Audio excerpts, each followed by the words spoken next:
Bonjour et bienvenue dans Audicast. Dans chaque épisode, nous plongeons dans les enjeux et les innovations des réseaux sociaux qui transforment notre manière de communiquer. Que vous soyez un professionnel ou un passionné, nous avons hâte de partager avec vous les coulisses des réseaux sociaux en constante évolution. Prêt à explorer ? C'est parti.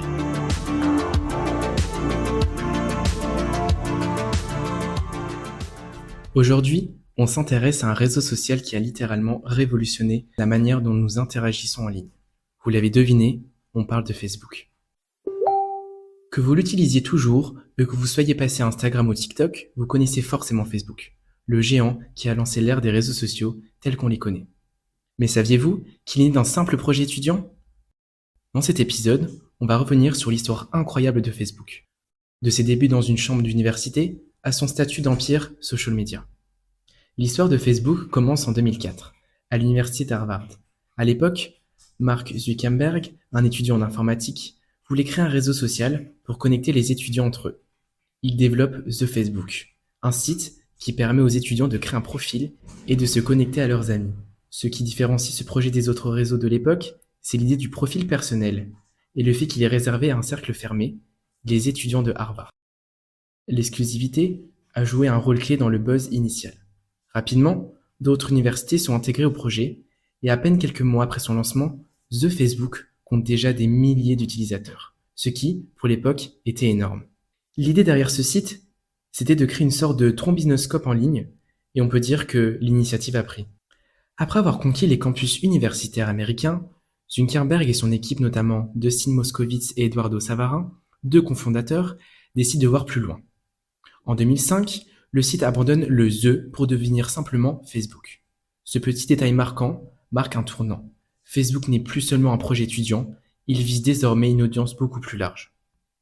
Zuckerberg commence à ouvrir les sites aux lycéens, puis au grand public. À l'époque, la plateforme de référence pour les jeunes, c'était MySpace. Mais Facebook avait une carte maîtresse, un design plus sobre, plus intuitif et une meilleure gestion des connexions entre les utilisateurs. Ainsi, dès 2006, tout le monde peut créer un compte Facebook. Et la course à la croissance commence.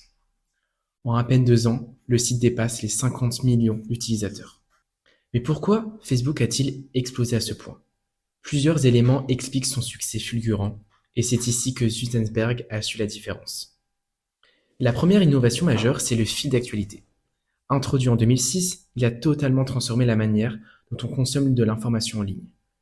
Plutôt que de devoir aller sur chaque profil pour voir ce que vos amis postent, tout est rassemblé en un seul endroit, constamment mis à jour. Cette idée toute simple en apparence a créé une nouvelle dynamique d'interaction. Ensuite, il y a eu le fameux bouton j'aime en 2009. Ce petit geste anodin est devenu un phénomène culturel. Il a permis aux utilisateurs d'interagir avec le contenu de façon rapide, presque instinctive, à tel point que le like fait aujourd'hui partie du langage courant. Un autre tournant important, c'est l'intégration de la publicité ciblée. Facebook a ouvert la voie à un modèle économique basé sur l'exploitation des données des utilisateurs, permettant aux annonceurs de toucher des audiences extrêmement précises. Ce système a généré des milliards pour la plateforme et a changé la manière dont la publicité est faite en ligne. Et bien sûr, il y a eu les acquisitions stratégiques avec des rachats comme Instagram en 2012 ou WhatsApp en 2014, qui a renforcé Facebook en tant que leader de l'écosystème social. Mais tout n'a pas toujours été rose pour Facebook. En effet, l'entreprise a dû faire face à de nombreux défis au fil des ans. Le plus marquant reste le scandale Cambridge Analytica en 2018, qui a mis en lumière les problèmes de gestion des données personnelles et de la protection de la vie privée. Ce scandale a entraîné une perte de confiance chez certains utilisateurs et une vague de critiques internationales sur l'utilisation des données par les plateformes sociales. D'autre part, l'émergence de nouveaux réseaux comme TikTok pose également des défis à Facebook en termes de renouvellement de son audience. Les jeunes générations sont donc de plus en plus attirées par d'autres formats de contenu, plus dynamiques et immersifs.